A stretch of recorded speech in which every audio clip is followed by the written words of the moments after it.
பாருங்க இதே மாதிரி சீரியஸ் கொடுக்குறாங்க. வலப்புறத்திலிருந்து 18வது உறுப்புக்கு வலப்புறத்தில் உள்ள 6வது உறுப்பு என்ன அப்படின்றாங்க. சரியா, ஃபர்ஸ்ட் நான் எக்ஸ்பெண்டர் நான் சொல்லித்தரேன், அதுக்கப்புறம் குயிக்காக ஷார்ட்டாக சொல்கிறது எப்படின்னு பார்ப்போம். வலப்புறத்திலிருந்து 18வது உறுப்பு. இப்போ இந்த சைடுலேருந்து 18வது உறுப்பை நம்ம கவுண்ட் பண்ணணும். பாருங்க 1 2 3 4 5 6 7 8 9 10 11 12 13 14 15 16 17 18. ஸோ ஆசு வருது. ஓகேவா, அப்போ 18வது உறுப்பு என்ன? ஆசு.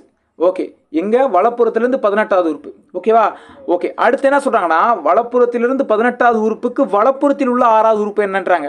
ஓகே, இப்போ நம்ம ஆசு கண்டுபிடிச்சிட்டோம். எது? வலப்புறத்திலிருந்து 18வது உறுப்பு. அந்த 18வது உறுப்புக்கு வலப்புறம்.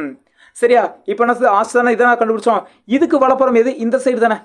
சார் இது லெஃப்ட் சைடு சார் நம்ம சொல்லக்கூடாது. ஏன் சார் அப்படின்னா, இந்த ஆசுக்கு வலப்புறம் எது? இந்த சைடு தான். கரெக்ட் தானே. இந்த ஆசுக்கு வலப்புறம் என்னது? இந்த சைடு தான். இந்த ஆசுக்கு இடப்புறம் எது? இந்த சைடு. கிளியராக புரிஞ்சுதா? ஓகேவா, அப்போ இந்த ஆசுக்கு வலப்புறம் என்ன நம்ம பார்க்கணும். ஓகே, வலப்புறம் எத்தனாவது உறுப்பு? இந்த ஆசுக்கு வலப்புறம் எத்தனை? 6வது உறுப்பு நம்ம பார்க்கணும். அப்போ பாருங்க 1 2 3 4 5 6 7. சரி, 7 போயிட்டோமா? 6 எம் தான் இதனுடைய 18வது உறுப்புக்கு வலப்புறத்தில் உள்ள உறுப்பு. ஓகேவா, இதை எப்படி நம்ம ஷார்ட்டாக பண்ணலாம் அப்படின்னா, நல்லா கவனிங்க, ரெண்டுமே ஒரே சைடாக இருக்கணும். ஓகேவா, பாருங்க இங்கே வலதுபுறம், இங்கேயும் வலதுபுறம்.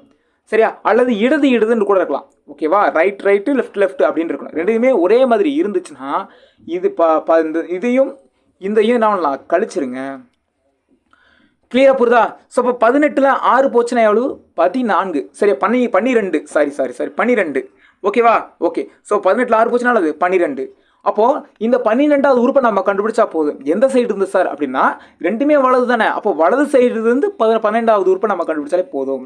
பார்க்கலாமா? பாருங்க 1 2 3 4 5 6 7 8 9 10 11 12. ஸோ பாருங்க அதே ஆன்சர் வருதா? எம். கிளியராக புரிஞ்சுக்கணும்னு நினைக்கிறேன். ரெண்டுமே ஒரே சைடாக இருந்துச்சுன்னா ஒன்று அது ரெண்டையும் கழிச்சிடணும்.